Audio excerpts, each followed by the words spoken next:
Alam mo ba na may isang klase ng bagay sa universe na parang evil twin ng lahat ng normal na bagay? Ito ang antimatter, tunay na umiiral, hindi lang sa sci-fi, at may kakayahang magbura ng matter sa isang iglap. Ang antimatter ay kabaligtaran ng ordinaryong matter. Bawat particle tulad ng electron ay may kapartner na antiparticle tulad ng positron. Pareho sila ng mass pero magkasalungat ang charge.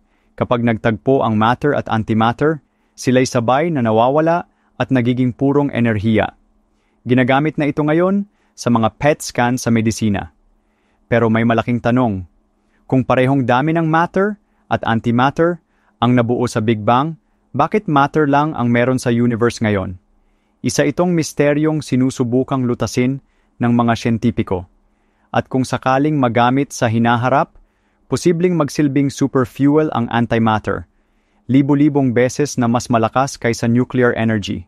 Simple pero deadly, at punong-puno ng potential.